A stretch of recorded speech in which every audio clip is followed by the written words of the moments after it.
محترم ناظرین السلام علیکم۔ شادی کی پہلی رات ہی شوہر سختی سے بولا، اگر تم میکے گئی تو میں تمہیں طلاق دے دوں گا۔ یوں میں اماں سے ملنے کئی سال تک میکے نہ گئی کیونکہ شوہر کی اجازت نہ تھی۔ ایک دن شوہر کے آفس جانے کے فوراً بعد سوچا کہ اسے معلوم بھی نہ ہوگا، میں جلدی سے میکے کا چکر لگا کر آ جاتی ہوں کیونکہ اماں سے ملنے کا بہت دل چاہ رہا تھا۔ یوں جیسے ہی میں رکشہ کروا کر میکے آئی تو اماں کا رنگ مجھے دیکھ کر فق ہو گیا، مگر جوں ہی میری نظر پیچھے کھڑے شخص پر پڑی تو میرے پاؤں تلے سے زمین نکل گئی تھی۔ جاوید نے شادی کی پہلی رات منہ دکھائی کے تحفے میں مجھے ایک بہت بڑی پابندی لگا دی تھی کہ میرا شوہر بولا، ہانیہ آج کے بعد تم اپنی امی کے گھر نہیں جاؤ گی، نہیں تو میں تمہیں طلاق دے کر فارغ کر دوں گا۔ میں تو ہکا بکا رہ گئی تھی۔ میں نے دبی دبی آواز میں سوال اٹھایا تھا۔ میں بولی، جاوید آپ یہ کیسی بات کر رہے ہیں؟ ایک لڑکی جس نے اپنی زندگی کے 18-19 برس اپنی والدہ کے گھر گزارے ہوں، وہ ایک دم ہی اس گھر سے نہیں کٹ سکتی۔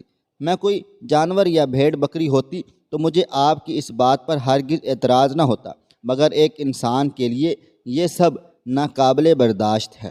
جاوید بڑے غور سے میری باتیں سنتے رہے، پھر آہستہ سے بولے، ہانیہ تم اپنی طرف سے کوشش تو کر کے دیکھو، جب ہمت ہارنے لگو تو مجھے بتا دینا، میں تمہارے ہاتھ میں طلاق کے کاغذات پکڑا کر تمہیں ہمیشہ کے لیے تمہاری والدہ کے گھر بھیج دوں گا۔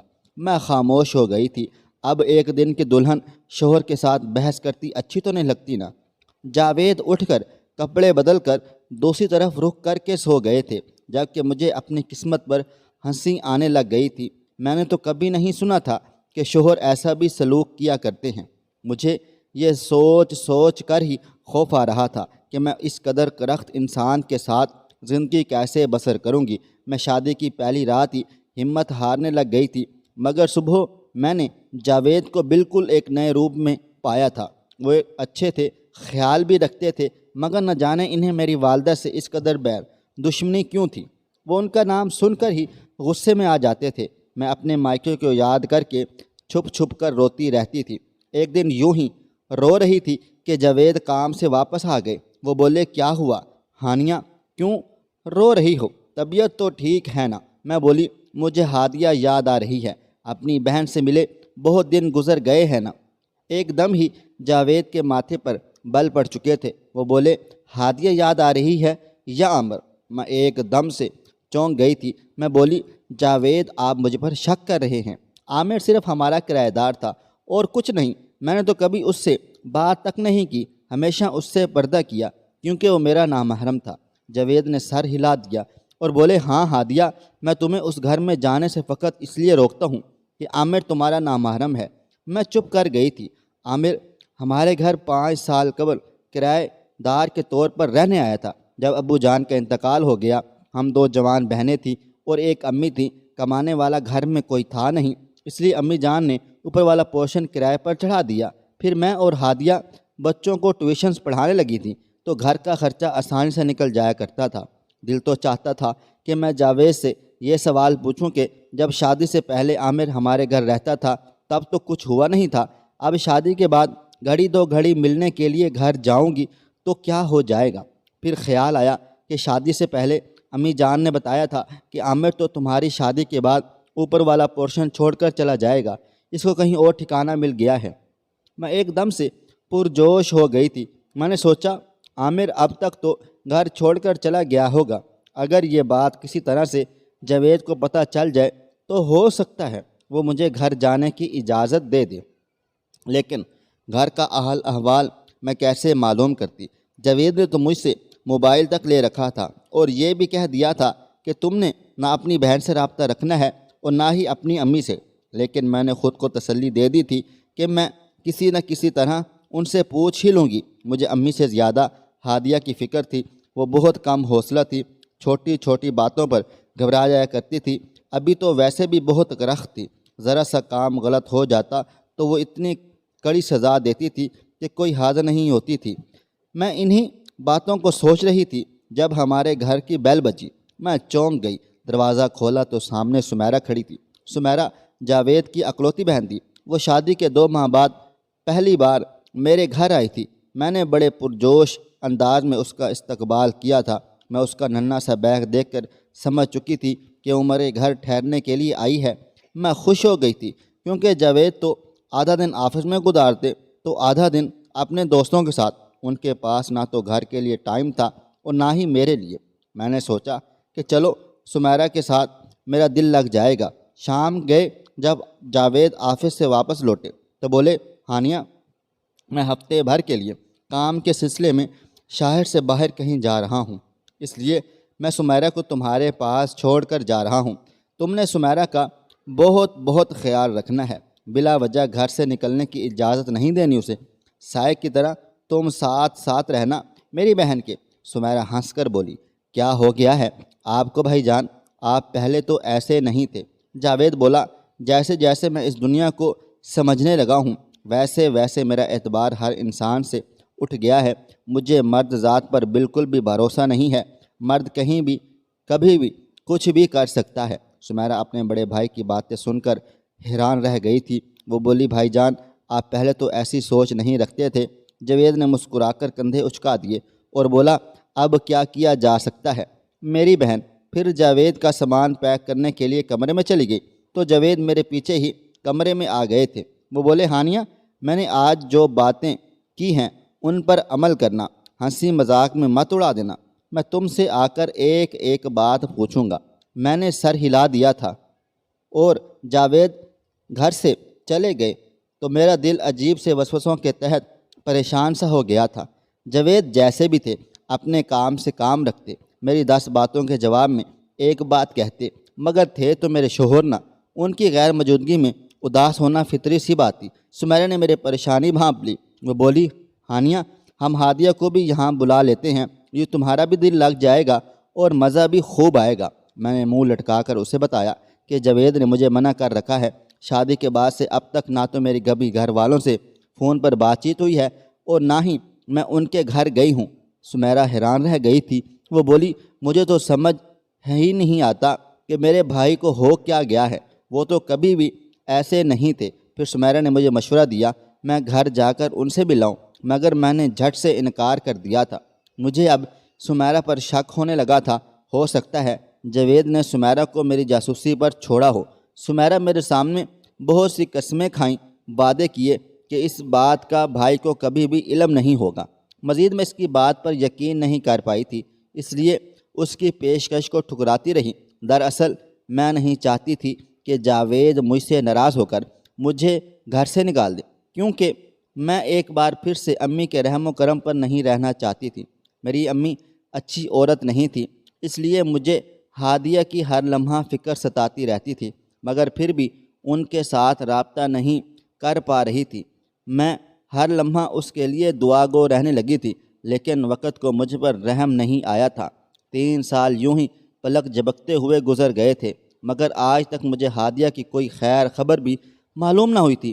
ایک ہی شہر میں رہتے ہوئے وہ بھی مجھے کبھی راہ چلتے ہوئے نہیں آئی تھی، نظر نہ آئی، اور اوپر سے وقت کی ستم ظریفی یہ دیکھیے، میں اب تک اولاد کی نعمت سے بھی محروم تھی۔ میں سارا دن گھر میں بے چین سی پڑی رہتی۔ جاوید نے تو کبھی شادی کر کے شروع میں ہی مجھے وقت نہیں دیا تھا، اب کیا وقت دیتے بھلا؟ مگر سمیرہ ہفتے میں 2 بار مجھ سے ملنے چلے آیا کرتی تھی۔ وہ ہر لمحہ مجھے اکساتی کہ میں اپنا خیال رکھوں۔ وہ کہتی کہ ہانیہ تم تب ہوش میں آؤ گی جب تمہارا بھائی اس کی بے رونق کی شکل سے تنگ آ کر کہیں اور دل لگا بیٹھیں گے۔ میں ہنس کر کہتی، سمیرہ تمہارے بھائی نے کبھی میری شکل غور سے دیکھی ہی نہیں۔ شادی والے دن کے شروع دنوں سے لے کر وہ مجھ سے بیزار ہیں، لیکن وہ ہر بار یہی کہتی کہ یہ تمہارا وہم ہے، اس لیے وہ مجھے پارلر لے کر جانے لگی۔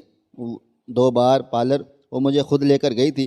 مجھے خود میں بہتری محسوس ہونے لگی، یوں لگنے لگا میں مردہ نہیں بلکہ جیتی جاگتی انسان ہوں، اس لیے تیسری بار میں خود ہی پارلر چلی گئی تھی۔ مگر میں یہ نہیں جانتی تھی کہ مجھے آج کے دن زندگی کا سب سے بڑا سرپرائز ملے گا۔ میں پارلر پہنچی تو وہاں پر ہادیہ پہلے سے ہی موجود تھی، اس کا کام ہو چکا تھا، وہ بس واپس پلٹنے والی ہی تھی۔ ہم دونوں کی نظر ایک دوسرے پر پڑی تو میں نے بھاگ کر اسے گلے سے لگا لیا تھا۔ وقت ایک لمحے کے لیے تھم سا گیا تھا، ہم دونوں ہی بڑی دیر روتی رہیں۔ پھر میں ہادیہ سے جدا ہوئی تو بولی، کیسی بہن ہو تم، ان 3 سالوں میں کبھی پلٹ کر میری خبر بھی نہیں لی تم نے، اتنا بھی نہیں سوچا کہ ہو سکتا ہے بہن کہاں چلی گئی ہو میری، اس کا نمبر موبائل کیوں بند ہے، اسے کسی قسم کی کوئی پریشانی تو نہیں، اس کا شوہر اس کے ساتھ برا سلوک تو نہیں کر رہا۔ ہادیہ ادھر ادھر نظریں چرانے لگی تھی، اس کا چہرہ زرد پڑ چکا تھا۔ وہ بولی معاف کرنا ہانیہ، میں بہت زیادہ مصروف ہو چکی تھی۔ تبھی ہادیہ کی نوکرانی آگے بڑھی اور بولی بیگم صاحبہ یہ بچے۔ میں نے نوکرانی کی جانب دیکھا تو اس کے پاس 2 بچے تھے، ایک کو اس نے گود میں اٹھایا ہوا تھا تو دوسرے نے اس کا ہاتھ تھام رکھا تھا۔ وہ بچے مجھے اپنے سے لگے تھے، لیکن ان کی شکل بالکل بھی ہادیہ پر نہیں گئی تھی، لیکن وہ بہت شناساں سے لگے تھے مجھے۔ میں بولی ہادیہ یہ بچے کس کے پر گئے ہیں؟ ہادیہ گھبرا گئی تھی۔ اس بات کا جواب اس کی نوکرانی نے دیا تھا۔ وہ بولی یہ بچے ہو بہو اپنے والد صاحب پر گئے ہیں۔ والد صاحب لفظ سن کر ایک بار پھر سے میرے زخم ہرے ہو چکے تھے۔ میں بولی ہادیہ تم نے ثابت کر ہی دیا نا کہ ستیلے بہن بھائی ہمیشہ ستیلے ہی رہتے ہیں۔ اگر تم میری سگی ہوتی تو کیا تم میری فکر نہ کرتی؟ تم مجھے یوں بھول کر بیٹھی رہتی؟ ہم دونوں نے مل کر بچپن گزارا تھا، میں تم پر جان چھڑکتی تھی، اور ابو جب بھی ہمارے لیے کھلونے لاتے تو سب سے پہلے کھلونے میں تمہارے سامنے رکھتی اور کہتی جو پسند ہے وہ اٹھا لو، تم سے جو چیز بچ جاتی وہ میں بخوشی لے لیتی تھی۔ کبھی تمہارے ساتھ ضد نہیں کی، بلکہ تمہیں اپنے ہاتھوں سے نوالے بنا بنا کر کھلائے، لیکن تم نے سب کچھ بھلا دیا۔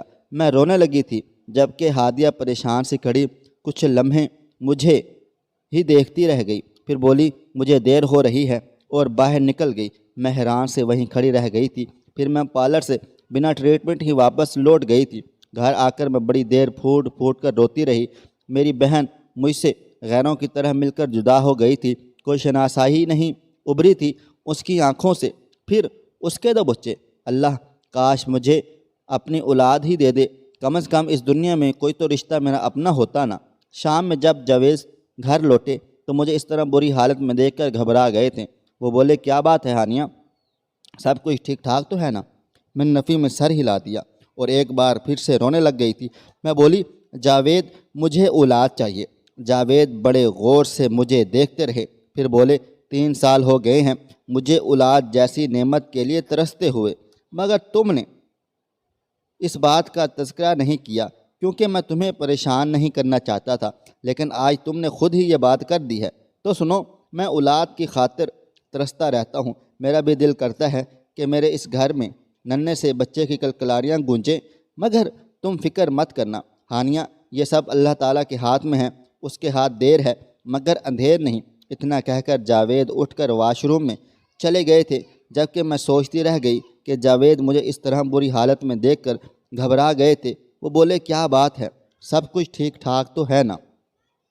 اور میں نے نفی میں سر ہلا دیا اور ایک بار میں پھر سے رونے لگ گئی کہ جاوید مجھے اولاد چاہیے، اور کیونکہ مجھے دیکھتے رہے 3 سال ہو گئے ہیں اولاد جیسی نعمت کے لیے ترستے ہوئے، مگر میں نے تم سے اس بات کا تذکرہ کیوں نہیں کیا؟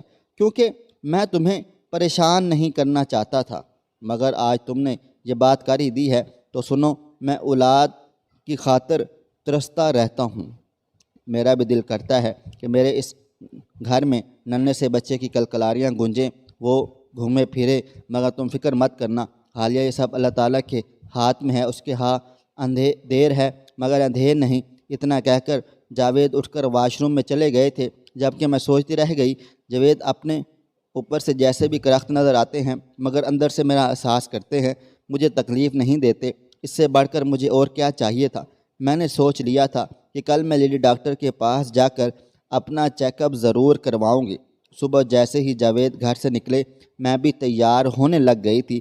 10 بجے تک میں ہسپتال پہنچ چکی تھی۔ خوش قسمتی سے مجھے نمبر بھی جلدی کا مل گیا تھا۔ میں نے لیڈی ڈاکٹر کو چیک اپ کروایا تو وہ بولی آپ بالکل تندرست ہیں، آپ میں کسی قسم کا کوئی نقص نہیں، اگلی بار آپ نے اپنے شوہر کو بھی ساتھ لائیے گا تاکہ پتہ چل سکے کہ ابھی تک آپ اولاد کی نعمت سے محروم کیوں ہیں۔ میں بڑی خوش تھی، میرے سر سے بوجھ سرک گیا تھا۔ شکر تھا کہ مجھ میں کسی قسم کا کوئی نقص نہ تھا۔ میں باہر نکلی تو دل کے مریضوں کے وارڈ کی جانب عامر کو جاتے ہوئے دیکھا تھا۔ اس نے ڈاکٹر والا یونیفارم پہن رکھا تھا۔ کیا وہ اپنے مقصد میں کامیاب ہو چکا تھا؟ وہ جب ہمارے گھر کرایہ دار کی حیثیت سے رہتا تھا تب وہ ڈاکٹری کی تعلیم حاصل کر رہا تھا۔ اس بھری دنیا میں جب مجھے شناسا سا چہرہ نظر آیا تو میں خود پر قابو نہ کر سکی اور بھاگ کر عامر کے پاس جا پہنچی تھی۔ وہ مجھے پہلی نظر میں ہی پہچان چکا تھا۔ وہ بولے، ہانیہ، تم اندازہ بھی نہیں کر سکتی کہ تمہیں یوں دیکھ کر میں کتنا خوش و خرم ہوں، لیکن ایک بات کہوں، تم نے اپنے شوہر سے اب تک علیحدگی کیوں اختیار نہیں کی؟ کیا تمہیں لگتا ہے کہ تم اس دنیا میں تنہا ہو؟ نہیں، تم تنہا نہیں ہو، میں تمہارا بھائی ہوں۔ تم اس انسان سے چھٹکارا حاصل کر کے میرے گھر آ سکتی ہو۔ مجھے تو یہ سمجھ نہیں آتی تھی کہ تم اس طرح انسان کے ساتھ اب تک کیسے گزارا کیے گئے ہو۔ اس کے 2 بچے ہو گئے، اس نے تمہارے گھر میں ہی نقب لگا لیا، مگر تم ابھی بھی اس کے ساتھ رہ رہی ہو۔ عامر کی باتیں سن کر مجھے چکر آنے لگ گئے تھے، زمین گھومنے لگی تھی۔ اتنے دیر میں عامر کو ایک نرس بلانے کے لیے آئی۔ وہ بولی، ڈاکٹر صاحب، مریض کی حالت بگڑ رہی ہے، آپ جلدی سے آ جائیں۔ عامر مجھے پھر ملنے کا کہہ کر آگے بڑھ گیا تھا، جبکہ میں بینچ پر بیٹھ کر سہارا لیا بڑی مشکل سے گھر پہنچی تھی۔ مجھے عامر کی باتیں سمجھ میں نہیں آ رہی تھیں۔ پھر سے میرے سامنے سے ہادیہ کی ڈری سہمی سی شکل گھوم گئی تھی اور 2 بچے جو بہت جانے پہچانے سے لگ رہے تھے، مگر ان کی شکل ہادیہ سے نہیں ملتی تھی۔ وہ تو ہو بہو جاوید کے ہم شکل تھے۔ اف خدایا، یہ کیا ہو گیا تھا؟ میں نے خود کو بڑی مشکل سے سنبھالا تھا۔ میں گھر کے باہر جا کر کھڑی ہو چکی تھی۔ میں نے ٹیکسی روک کر اسے اپنے والد کے گھر کا پتہ بتا دیا تھا۔ میں پرانی گلیوں سے گزرتی چلی جا رہی تھی۔ میرا بچپن بھی میرے ساتھ ساتھ بھاگتا دوڑتا چلا جا رہا تھا۔ میں 4 سال کی تھی جب امی انتقال کر گئی۔ ابو کو لوگوں نے سمجھایا کہ بیٹی کے لیے ماں بہت ضروری ہوتی ہے، اس لیے ابو جان نے دوسری شادی کر لی۔ میں سوتیلی امی گھر میں آ گئی تھیں۔ وہ میرا بہت اچھی خاتون تھی، میرا بہت خیال رکھتی تھیں۔ پھر ان کے گھر ایک ننھی سی پری نے آنکھ کھولی تو امی بولی، ہانیہ، یہ تمہاری بہن بھی ہوگی اور دوست بھی ہوگی، تم ایک دوسرے کا بہت خیال رکھنا۔ ہم دونوں ایک ساتھ بڑی ہو رہی تھیں، کبھی ستیلے سگے میں نہیں پڑی تھیں۔ ابو جان بہت خوش و خرم تھے کہ میری بیٹی کو ماں اور بہن مل گئی ہیں۔ پھر ابو جان کا انتقال کر گئے تھے۔ میرے گھر کا دروازہ آ چکا تھا۔ میں ٹیکسی والے کو کرایہ دے کر اتر چکی تھی۔ ہمت ہی نہیں ہو رہی تھی کہ میں کیسے گھر جاؤں، کیسے ہادیہ کا سامنا کروں گی جس نے مجھ سے میرا سہاگ چھین لیا تھا۔ میں ایک دم ہی دھکا مار کر دروازہ کھولا تو سامنے وہی 2 بچے کھیل رہے تھے، جاوید کی فوٹو کاپیاں۔ ایک بچہ بھاگتے ہوئے نیچے جا گرا تھا تو جاوید کی آواز سنائی دی، بولا، سنبھل کر۔ تو میرا شک صحیح ثابت ہو چکا تھا۔ میں نے کتنی دعائیں مانگی تھی کہ عامر کی باتیں جھوٹ ثابت ہو جائیں۔ میں آگے بڑھی تو میری نظر امی اور جاوید پر پڑ گئی۔ وہ دونوں کھانا کھا رہے تھے اور ایک دوسرے کے منہ میں نوالے توڑ توڑ کر ڈال رہے تھے۔ یہ منظر دیکھ کر تو میرے قدموں تلے سے جان ہی نکل گئی تھی۔ میں بولی، جاوید، یہ سب کیا بےہودگی ہے؟ جاوید میری طرف دیکھ کر سہم چکا تھا، ڈر گیا تھا، جبکہ امی بڑی دیدہ دلیری سے بولی، یہ بےہودگی نہیں، جاوید میرا شوہر ہے۔ تبھی میری آنکھوں سے آنسو بہنے لگ گئے تھے۔ مجھے ابو کی موت یاد آنے لگ گئی تھی۔ ابو کے انتقال کے بعد امی جان تنہا رہ گئی تھی۔ انہوں نے اپنی سگی بہن کو اپنے پاس رہنے کے لیے بلا لیا تھا۔ وہ امی سے 10 سال چھوٹی تھی، مگر ہو بہو امی جیسی ہی تھی، اس لیے میں نے اور ہانیہ نے اسے بھی امی کہنا شروع کر دیا تھا۔ پھر قسمت کے ستم یہیں تک محدود نہیں رہے تھے۔ میری اور ہادیہ کی امی روڈ ایکسیڈنٹ میں اس دنیا سے چل بسی تھی۔ اب ہم دونوں خالہ کے رحم و کرم پر رہ گئی تھی۔ وہ بہت ظالم تھی، ہم دونوں بہنوں کو بہت مارتی تھی۔ اکثر کہتی، اللہ باجی کو جہنم میں لے جائے، جو میری شادی کیے بنا ہی چل بسی۔ پھر اپنی 2 بیٹیوں کا بوجھ بھی مجھ پر ڈال کر چلی گئی۔ میں ایک دم ہی حال میں لوٹ آئی تھی۔ میں نے جا کر جاوید کو گریبان سے پکڑ لیا تھا۔ میں بولی، یہ سب کیا ہے جاوید؟ وہ بولا، ہانیہ، میں جانتا ہوں میں غلط ہوں، میں نے تمہاری زندگی کو تباہ و برباد کر دیا، تمہیں تمہارے حصے کی خوشیاں نہ دی، اولاد بھی جان بوجھ کر پیدا نہ کی، کیونکہ ہماری بارات والے دن ہی مجھے تمہاری خالہ سے محبت ہو گئی تھی۔ میں نے چھپ کر اس سے نکاح کر لیا تھا۔ تمہاری بہن ہادیہ کو جب علم ہوا تو اس نے بہت واویلا مچا دیا۔ اس سے بچنے کے لیے میں نے اس کی شادی عامر سے کر دی تھی، کیونکہ وہ دونوں ایک دوسرے کو بہت پسند کرتے تھے۔ میں نے ہادیہ سے کہا اگر تم نے کبھی ہانیہ سے ملنے کی کوشش کی یا اسے سچ بتانے کی کوشش کی تو میں عامر کو مروا دوں گا۔ وہ ڈر گئی تھی، سہم گئی، اس لیے اس نے تم سے کوئی بات نہیں کی۔ تم مجھے معاف کر دو۔ میں نے جاوید کے منہ پر تھپڑ مار دیا اور بولی، مجھے ابھی اور اسی وقت طلاق دے دو۔ شہناز جیسے ہم ساری عمر امی امی کہتے رہے، وہ بولی، ہاں ہاں جاوید، اس کو چھوڑ دو۔ جاوید نے مجھے طلاق دے دی تو میں عامر کے ہسپتال پہنچ گئی۔ وہ مجھے گھر لے گیا۔ میں اور ہادیہ ایک دوسرے سے لپٹ کر زاروں قطار روتی رہی تھیں۔ ہادیہ نے ہاتھ جوڑ کر مجھ سے معافی مانگی تھی، وہ میرا گھر نہ بچا سکی تھی۔ ہادیہ کی ایک بہت پیاری سی بیٹی بھی تھی۔ میں 2 سال تک عامر کے گھر رہی تھی، پھر اس نے میری شادی اپنے دوست سے کروا دی تھی۔ وہ بہت ہی اچھا شوہر ثابت ہوا تھا۔ اس نے مجھے دنیا جہاں کی خوشیاں دی تھیں، جبکہ جاوید اور شہناز کا معاملہ میں نے اللہ تعالیٰ پر چھوڑ دیا تھا۔ کوئی نئی نویلی دلہن ایک انتہائی محبت کرنے والے شوہر کے سینے سے لگی کسی ایسے لڑکے کے لیے آنکھیں نم کیے بیٹھی ہے جو اس سے کبھی محبت کرتا ہی نہیں تھا۔ کوئی باس انٹرویو لیتے ہوئے اس ذہین و فطین لڑکی کو صرف اسی وجہ سے ریجیکٹ کر دیتا ہے کہ وہ اسے اس لڑکی کی ہم شکل دکھائی دیتی تھی جس نے اس سے بے وفائی کی تھی۔ کوئی عورت اپنے بچے کو اسکول چھوڑنے جاتے وقت بچوں کی بھیڑ میں اس بچے کی ایک جھلک دیکھنے کے لیے رک جاتی ہے جس کے باپ نے کبھی اس کا چہرہ ہتھیلیوں میں بھر کر کہا تھا، ہمارے بچے کی ناک تمہاری طرح ہوگی اور آنکھیں میری طرح ہوں گی۔ کوئی انتہائی ذہین مرد صرف اس وجہ سے بیرون ملک جا بستا ہے کہ اس کی وہ شوخ و شنگ کلاس فیلو اب اس کے شہر آ بسی تھی، جس سے شدید خواہش کے باوجود بھی وہ کچھ کہہ نہیں پایا تھا۔ محبت، تم سب کے لیے سرخ گلاب نہیں ہو۔ مسئلہ یہ نہیں کہ تم سے محبت یہ تمہاری عادت ہے، مسئلہ یہ ہے کہ تم روح میں اترے ہوئے ہو، روح کے ساتھ ہی بدن سے نکلے ہو۔ مسئلہ جوانی کا بھی نہیں، مسئلہ بڑھاپے کا ہے۔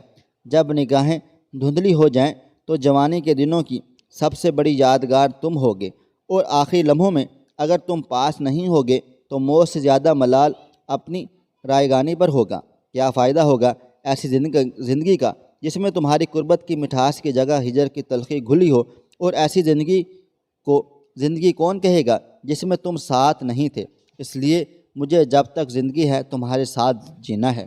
عورت تو بڑی جذباتی ہوتی ہے، کہا اور سمجھا جاتا ہے کہ عورت بہت بڑی جذباتی ہے، جس کی وجہ سے وہ اپنی قوت فیصلہ میں بڑی کمزور ثابت ہوتی ہے، لیکن میرا یقین ہے یہ جذبات کی زیادتی ہی اس کی سب سے بڑی مضبوطی اور اللہ تعالیٰ کا دیا گیا ایک انمول اور منفرد تحفہ ہے جو کائنات میں صرف اسے ہی عطا کیا گیا ہے۔ اس کی قوت فیصلہ اگر اس کے جذبات کے تابع نہ ہو، وہ شوہر کی بے وفائی، ناروا سلوک اور ناقدری کے باوجود شوہر کی دہلیز پر ساری عمر صرف اس کے نام پر نہ گزار دیتی بلکہ کوئی فیصلہ لے لیتی۔ ہر بار شوہر کی زیادتی پر نم پلکوں سے اپنوں سے اپنی زندگی کا قرب چھپا کر وہ یہ نہ کہہ رہی ہوتی کہ سب ٹھیک ہے، یہاں میں اچھی ہوں، سب اپنا حال بتائیں۔ جذبات اس کی کمزوری نہیں بلکہ مضبوطی ہیں۔ اگر وہ جذباتی نہ ہوتی تو شاید اب تک پوری دنیا ماں کا دل دکھانے کا عذاب جھیل رہی ہوتی۔ یہ تو اس کے جذبات ہیں جو اولاد کے ذریعے ستائے جانے پر بھی اللہ کے آگے اس کی بہتر دنیا و آخرت کے لیے دست دراز ہوتی ہے۔ اس کے جذبات ہی ہیں جو زندگی میں آنے والے تمام پلوں میں وہ خود کو ڈھالنا بخوبی جانتی ہے۔ باپ کا گھر چھوڑ کر کسی اجنبی کے ساتھ محض صرف اس لیے چل پڑتی ہے کہ وہ اس کے پاس ہر ماحول، ہر کیفیت میں ڈھل جانے والے جذبات موجود ہیں۔ چوہے، چھپکلی، کاکروچ سے خوف کھانے والی نازک اندام سی ایک دوشیزہ جب ماں کے کردار میں ڈھلتی ہے تب ہی وہ دوشیزہ اپنی اولاد کے لیے ون مین آرمی بن جاتی ہے، تنہا ایک مکمل فوج ہوتی ہے جس میں اپنی اولاد کے لیے سب کچھ کر گزرنے کا جذبہ ہوتا ہے۔ اس لیے اب کبھی نہ کہنا کہ یہ عورت جذباتی ہوتی ہے، اور اگر کہہ دیا ہے تو یہ نہ سوچنا کہ یہ جذبات اس کی کمزوری ہوتے ہیں۔ اگر وہ جذباتی نہ ہوتی تو ہنستے ہنستے اپنا حق وراثت اپنے بھائی کو نہ دے رہی ہوتی، یا اپنے حصے سے سب کو دوشی کا اعلان نہ کرتی۔ قدرت کا اصول ہے کہ بیک وقت ایک ہی چیز 2 مختلف چیزوں پر الگ الگ طرح کے اثرات مرتب کرتی ہے، یعنی کہ یہ جذبات کا معاملہ ہے۔ خواہش صرف اتنی ہے کہ کچھ الفاظ لکھوں جس سے کوئی گمراہی کے راستے پہ جاتے جاتے رک جائے، اور نہ بھی رکے تو سوچ میں ضرور پڑ جائے۔ پیارے دوستوں، امید کرتا ہوں کہ آپ کو یہ ہماری کہانی پسند آئی ہوگی۔ کہانی پسند آئی ہو تو اس ویڈیو کو لائک کریں، کومنٹس کریں، شیئر کرنا بالکل بھی نہ بھولیں۔ اور ہاں، اگر آپ اس چینل پر نئے ہیں تو اس چینل کو سبسکرائب ضرور کر لیں اور نوٹیفیکیشن کو ضرور دبائیں تاکہ آنے والی کہانی سب سے پہلے آپ کو مل سکے۔ ملتے ہیں کل ایک نئی اور دلچسپ کہانی کے ساتھ۔ تب تک اپنا ڈھیر سارا خیال رکھیے گا۔ اللہ حافظ۔